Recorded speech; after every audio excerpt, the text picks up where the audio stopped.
गर्दन से दर्द शुरू होती है और उनकी बाजू के अंदर जो वो दर्द ट्रैवल करती है, इसके पीछे रीजंस क्या होती हैं, किस वजह से स्टार्ट होती है।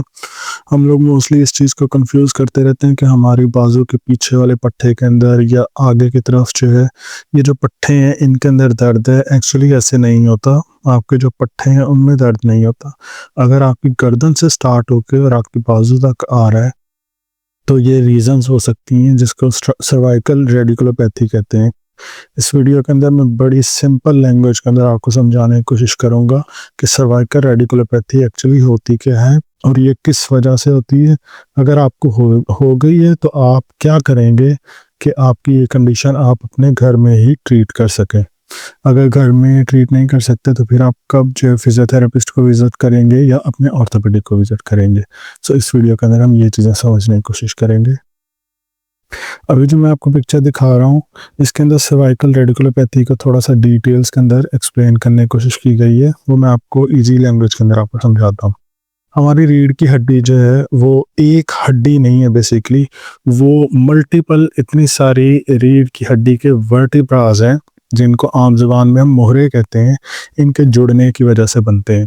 तो ये जो ऊपर वाला रीजन होता है इसको सर्वाइकल कहते हैं। ये जो सेंटर में यहाँ पर है इसको थोरेसिक कहते हैं। ये लंबर है और लास्ट पे सैक्रल और कॉक्सीजियस रीजन होते हैं। सो इस तरह से इसकी डिवीजन होती है। तो ये जो ऊपर वाला हिस्सा है इसको कहते हैं सर्वाइकल। ये जो हमें यहाँ पे शो किया गया है कि सर्वाइकल स्पाइन है। अब इसमें डिफरेंट वर्टिब्रास होते हैं, डिफरेंट मोहरे होते हैं, जिनमें से हराम मगज ने पास करना होता है। सो ये जो अभी आपको नज़र आ रही है साइड के ऊपर पिक्चर, ये एक छोटा सा एरिया है यहाँ पे और उसको जूम किया गया है ताकि आपको अंदर का सारा मटेरियल दिखा सके। ये जो भी आपको नज़र आ रहा है ये हम ऊपर से देख रहे हैं, यहाँ पे तो हम पीछे से देख रहे हैं ना। ये जो लेफ्ट साइड के ऊपर पिक्चर है यहाँ पे हम ऊपर से देख रहे हैं, इसलिए हमें इस तरह से शो हो रहा है। तो आपकी एमआरआई के अंदर भी ये वाला स्कैन आता है। तो ये जो हमें नज़र आ रहा है इसको हम स्पाइनल कॉर्ड कहते हैं, जिसे हम आम उर्दू ज़बान में हराम मगज़ कहते हैं। और ये हमारी डिस्क है जो कि रीढ़ की हड्डी के मोहरों के बीच में होती है। कभी कभी इस डिस्क की स्लिप की वजह से हमारी करंट की तार जो दब जाती है। इसके दबने की वजह से ये तार अब जहाँ जहाँ पे सप्लाई करती है वहाँ वहाँ पे पेन होती है, वहाँ वहाँ पे सुनपन होता है, जिसको हम सर्वाइकल रेडिकुलोपैथी कहते हैं। अभी ये जो आपको पिक्चर नज़र आ रही है ये हमारी सर्वाइकल स्पाइन के रीढ़ की हड्डी के मोहरे हैं। सो सर्वाइकल स्पाइन के वर्टिब्रास हैं जो कि आपको इस एनिमेशन के अंदर नज़र आ रहे हैं।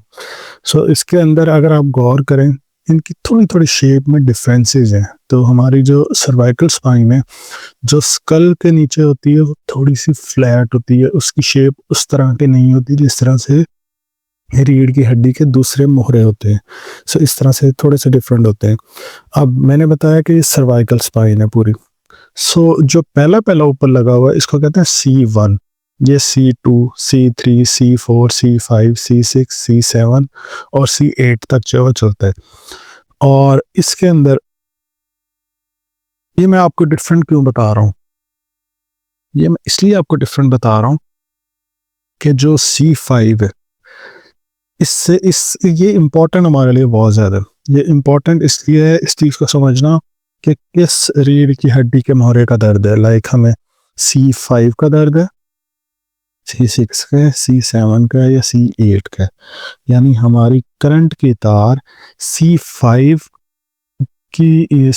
और C6 के बीच में फंस गई है या C6 और C7 के बीच में फंस गई है या C7 और C8 के बीच में फंस गई है। इसका हमें कैसे पता चलेगा? इसका हमें पता इस तरह से चलेगा कि हमारी जो बाजू के अंदर दर्द आ रही है अगर तो वो सिर्फ इस पॉइंट पे है, C5 की पेन है आपको, इस पॉइंट के ऊपर है C6 की पेन है, यहाँ पर है तो C7 की है और यहाँ पर है तो ये C8 की है। लेकिन इसमें बहुत सारी कॉन्ट्राइंडिकेशंस आ सकती हैं, बहुत सारी कॉन्ट्राडिक्शंस आ सकती हैं। वो किस तरह से आ सकती हैं कि ये जो C7 है ये हमारी बाजू की जो बैक साइड के ऊपर गोश्त होता है जिसको ट्राइसेप कहते हैं, इसको भी सप्लाई करता है। इसी तरह से हमारी जो फोर आर्म है इसकी जो बैक साइड के ऊपर मसल्स हैं इनको भी सप्लाई करता है। और जब हमारे बाजू के अंदर आता है तो हमारे बाजू की जो रेडियल नर्व्स की सप्लाई है, यानी कि जो राइट साइड के ऊपर ये जो थंब है या छोटी उंगली है, इनको भी सप्लाई करता है। सो C7 की पेन इन सारी जगहों के ऊपर भी आ सकती है। इस पिक्चर के अंदर जो आपको एक मोटे-मोटे टर्म्स के अंदर दिखाया गया, वो सिर्फ इसलिए दिखाया गया है कि कुछ स्पेसिफिक इस तरह के पॉइंट्स हैं जो कि आपको डिफरेंशिएट करने में बहुत हेल्प करते हैं। मैं उम्मीद करता हूँ कि ये बहुत मुश्किल नहीं होगा समझने के लिए। अगर आपको कोई भी इसके बारे में क्वेश्चन होगा, आप कमेंट्स में मुझसे पूछ सकते हैं या इसी वीडियो को रिपीट करके देख सकते हैं। मैंने बड़ा ईज़ी करके बताने की कोशिश की है। अभी ये जो आपको पिक्चर नज़र आ रही है या एनिमेशन नज़र आ रही है, ये एक रीढ़ की हड्डी का मुहरा है, वर्टिब्रा है, जिसके अंदर आपको दिखाया गया कि किस तरह से ये जो हड्डी नज़र आ रही है, ये वर्टिब्रा है जिसको मुहरा कहते हैं। ये इस तरह के काफ़ी सारे मिलके हमारी रीढ़ की हड्डी बनाते हैं। अब इनके ऊपर पड़ी हुई है ये डिस्क। डिस्क के बीच का जो मटेरियल होता है, इसको कहते हैं न्यूक्लियस पल्पोसिस। ये जो बाहर रस्सी की तरह का, इसको कहते हैं एनुलस फाइब्रोसिस। अक्सर लोगों की MRI के अंदर लिखा होता है कि आपको एनुलर टीयर हुआ है। वो यही होता है कि ये जो यहाँ पे आपको टीयर नज़र आ रहा है ना इस एनिमेशन के अंदर, ये जो हल्का सा इसको फट गया और बाहर आ गया। अब ये होती हैं डिस्क बल्ज की टाइप्स या डिस्क स्लिप की टाइप्स। अगर ये डिस्क पूरी की पूरी स्लिप होके इस तरफ आ जाए, इस करंट की तार को ये प्रेशर करेगी, दबाएगी, इसको कहते हैं डिस्क बल्ज। अगर ये फट के और इसके अंदर का मटेरियल बाहर आ जाए, इसे कहते हैं डिस्क हर्निएशन। सो इस तरह की जब भी कंडीशंस हो ना, डिस्क हर्निएशंस। अच्छा, और ये तार को दबा रही है, तार जो है वो बाजू में जाएगी, सप्लाई करेगी, वहां पे पेन भी होगी, वहां पे सुनपन भी होगा। तो अब देखना ये होता है कि आपको डिस्क हर्निएशन की वजह से हुआ है या डिस्क बल्ज की वजह से हुआ है। सो अब इन दोनों के बीच में डिफरेंशिएट आप MRI के ज़रिए भी कर सकते हैं, आप अपने फिजिकल थेरेपी के एग्जामिनेशन टेस्ट से भी कर सकते हैं कि मुझे डिस्क के जो साइंस आ रहे हैं वो बेसिकली कितनी दबी हुई है और किस लेवल के ऊपर दबी हुई है। इसके फिजिकल एग्जामिनेशन टेस्ट होते हैं। ये बेटर है कि आप अपने फिजियोथेरेपिस्ट या ऑर्थोपेडिक को विजिट करें, वो आपको एवेलुएट करेंगे। सो इस एनिमेशन में मैं आपको ये समझाना चाह रहा था कि अगर आपकी करंट की तार के ऊपर प्रेशर आ रहा है, वो किस किस वजह से आ सकता है। अगर डिस्क की वजह से आ रहा है तो डिस्क में कौन कौन से ऑप्शन हैं, डिस्क बल्ज है, डिस्क हर्निएशन है, डिस्क प्रोट्रूजन है, डिस्क स्ट्रेशन है। तो ये बहुत सारी टाइप्स होती हैं। सो अभी जो मैंने इस एनिमेशन में बताया आपको, वो डिस्क बल्ज और डिस्क हर्निएशन, ये दो के बारे में मैंने बताया, और एनुलर टीयर के बारे में बताया। आपको MRI के ऊपर अगर लिखा होगा तो आपको समझने में हेल्प मिलेगी। अब ये जो अभी मूवमेंट्स आप देख रहे हैं, ये हमारी पूरी रीढ़ की हड्डी को शो किया गया। इसमें अभी ये जो स्कल के ऊपर मूवमेंट हुई, ये हमारी सर्वाइकल ने कराई। थोरेसिक हमारी ये मूवमेंट्स कराता है और लंबर हमारे नीचे वाले हिस्से की मूवमेंट्स कराता है। आप इससे समझ सकते हैं कि हमारी पूरी रीढ़ की हड्डी कितनी ज़्यादा फ्लेक्सिबल है और किस किस तरह की मूवमेंट्स करने में हमें हेल्प करती है। नेक्स्ट, अब इसकी रीज़न क्या है? ये जो मैंने अभी आपको पीछे बताया ना कि ये आपकी करंट की तार यहाँ पे दब सकती है, ये इस तरह से फिर प्रेशर आ सकता है। इसकी वजह क्या होती है? इसकी वजह ये होती है आपका गलत तरीके से बैठना। ये हमारे आम हो चुका है कि हम लोग मोबाइल यूज़ करते हुए, लैपटॉप यूज़ करते हुए, इवन हम कुछ भी नहीं कर रहे हैं, हम बैठे भी इस तरह से होते हैं कि हमारी गर्दन आगे को निकली हुई होती है, जिसकी वजह से हमारी रीढ़ की हड्डी के मोहरों की जो अलाइनमेंट है वो सही नहीं होती और हमारी करंट की तारें दबती हैं डिस्क्स की वजह से। उनके ऊपर प्रेशर आता है और जब प्रेशर आता है तो वो पूरी बाजू के अंदर ट्रैवल करता है, जिसकी वजह से आप लोगों को पूरी की पूरी बाजू के अंदर पेन आ रही होती है। हम ट्रीटमेंट के लिए क्या कर रहे होते हैं कि घरों में गर्म टकोर कर रहे हैं बाजू के ऊपर, लेकिन आपको प्रॉब्लम बाजू में है ही नहीं, आपका प्रॉब्लम ही गर्दन के अंदर है, रीढ़ की हड्डी के मोहरों के अंदर है। आपने इसमें करना क्या है? आपने ये पोस्चर बनाना है। घर के अंदर जो चीज़ आप कर सकते हैं, आप अपना पोस्चर बनाएंगे, अपना पोस्चर सीधा रखेंगे। ये आपके लिए बहुत इंपॉर्टेंट है। अक्सर लोग जो इस चीज़ को नहीं कर सकते, अपना पोस्चर ठीक नहीं कर सकते, फिर डॉक्टर्स इनको पोस्चर बेल्ट्स रिकमेंड करते हैं, जो कि मैं नहीं कहूँगा कि अगर आप नॉर्मली खुद को अपना पोस्चर ठीक कर सकते हैं ना, कोशिश करेंगे आप लोग इन चीज़ों में ना पड़ें कि आप बेल्ट लगाएं और फिर सीधे हों। लेकिन अगर आपसे नहीं मैनेज हो रहा तो फिर हमारे पास लास्ट ऑप्शन तो भाई बेल्ट ही है कि हम बेल्ट लगा के, गर्दन का कॉलर नहीं लगाना है, नेक कॉलर बिल्कुल भी नहीं लगाना है इस सिचुएशन के अंदर। नेक कॉलर लगाएंगे आप तो आपकी गर्दन जो है वो और ज़्यादा अकड़ जाएगी, आपके पट्टे जो हैं वो और ज़्यादा टाइट हो जाएंगे। गर्दन में कॉलर नहीं लगाना, मैं आपको दिखाता हूँ कि किस तरह के बेल्ट इसके अंदर मुनासिब रहते हैं, आप कब लगा सकते हैं। हाँ, डिस्क हर्निएशन है तो आप कॉलर की तरफ जा सकते हैं, क्योंकि आपकी डिस्क जो है वो बीच में से ये आपके एनुलर टियर हुआ है, ये फटा हुआ है, तो ये बाहर ना आ जाए। तो इसके लिए वैसे बेटर है कि आप ऑर्थोपेडिक या फिजिशियन या फिजियोथेरेपिस्ट से कंसल्ट करें, वो आपको सही प्रॉपर्ली गाइड करेगा कि आपको कॉलर की इसकी ज़रूरत है या नहीं। मोस्टली ये होता है कि अगर आपके डिस्क बल्ज है या फिर आपकी मस्कुलर स्पैज़म है तो कॉलर को अवॉइड करना चाहिए। बट थोरेसिक बेल्ट जो इसके अंदर यूज़ किया जा सकता है वो मैं आपको दिखाता हूँ कि किस तरह का होता है।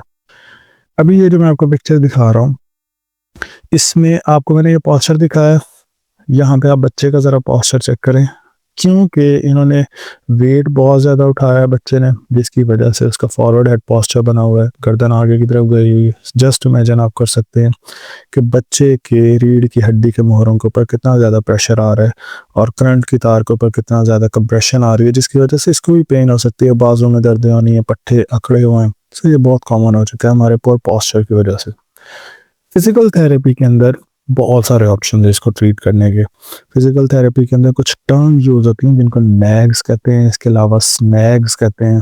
ये वो टेक्निक्स हैं जो कि यूज़ की जाती हैं। इनको नेचुरल एपिफिजियल ग्लाइड्स कहा जाता है और सस्टेन्ड नेचुरल एपिफिजियल ग्लाइड्स कहा जाता है। तो ये अप्लाई की जाती हैं जिसकी मदद से हम हमारे जो करंट की तारों के ऊपर प्रेशर आ रहा है इसको हम ठीक कर सकते हैं। ये हमारे पास ऑप्शन है। इसके अलावा डिफरेंट मूवमेंट्स के साथ किया जाता है। ये भी नैग्स और स्नैक्स की ही सॉरी ये नैग्स और स्नैक्स की डिफरेंट इस तरह की डिमॉन्स्ट्रेशन हैं, जिससे मैं आपको जो समझा पा रहा हूँ कि किस तरह से हम करंट की तार के ऊपर आने वाले प्रेशर्स को कम कर सकते हैं। या आप खुद कभी भी नहीं कर सकते। सेल्फ स्नैग्स होती हैं, अगर आप इंटरनेट पर सर्च करें कि सेल्फ स्नैग्स क्या होती हैं तो आप देख सकते हैं।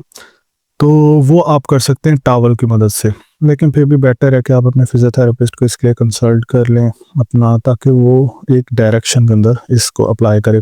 डिस्क हर्निएशन के अंदर ये कभी भी अप्लाई नहीं होता। डिस्क हर्निएशन का सोल्यूशन यही है कि आप अपने एनुलर टियर को रिपेयर कराएं, ताकि आपको बीच का जो न्यूक्लियस बाहर आ रहा है, ये जो मैंने अभी आपको दिखाया, ये जो आपका न्यूक्लियस बाहर को आ रहा है ये ख़त्म हो और इसको रिपेयर कराएं। अगर तो ये टूट गया है या फिर ये टियर हो गया, तो एनुलर टियर को रिपेयर कराने के लिए फिजिकल थेरेपी के अंदर मूवमेंट्स नहीं कर सकते, आप अल्ट्रासाउंड थेरेपी कर सकते हैं, फोनोफोरेसिस कर सकते हैं, जिसके ज़रिए इसको रिपेयर करने में काफ़ी ज़्यादा हेल्प मिल सकती है।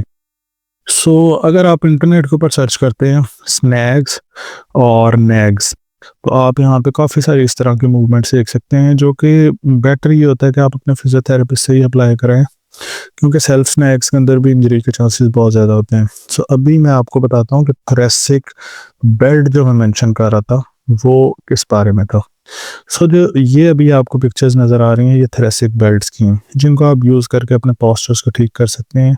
लेकिन कोशिश करें कि आप खुद जो है इसको ठीक करें, अपना पोस्चर सीधा रखें, जिसके लिए आप एक एक्सरसाइज सर्च कर सकते हैं इंटरनेट के ऊपर, चिन टक एक्सरसाइज। अब चिन टक एक्सरसाइज ये मैं अपनी पिछली वीडियोस के अंदर भी काफ़ी ज़्यादा बता चुका हूँ। ये इस तरह से आपने अप्लाई करना है, दीवार के साथ खड़े हो जाना है और अपनी चिन को नीचे की तरफ टक करना है। ये जो वीडियो चल रही है, ये जो एनिमेशन चल रही है, ये बहुत स्पीड में है। आपने इतनी स्पीड से बिल्कुल भी नहीं करना है इसको, तो इसको जितना भी हो सके स्लो करेंगे आप, यानी 5 to 6 सेकेंड्स का आपने स्टॉप करना है और 4 to 5 टाइम रिपीट करना है। हर 1 घंटे के बाद या 2 घंटे के बाद आप इसको कर सकते हैं। ये था सब कुछ हमारी सर्वाइकल रेडिकुलोपैथी क्या होती है, हमारी गर्दन से जो दर्द स्टार्ट होता है और हमारी बाजू तक जाती है, उसकी वजह क्या हो सकती है। आई होप कि आप लोगों को समझ आ गई होगी। अगर कोई क्वेश्चन है नीचे कमेंट्स में पूछें, चैनल को सब्सक्राइब भी करें। इस चैनल के ऊपर बहुत सारी इस तरह की इंफॉर्मेटिव वीडियोस मौजूद हैं। Thanks for watching this video. Please subscribe to this YouTube channel.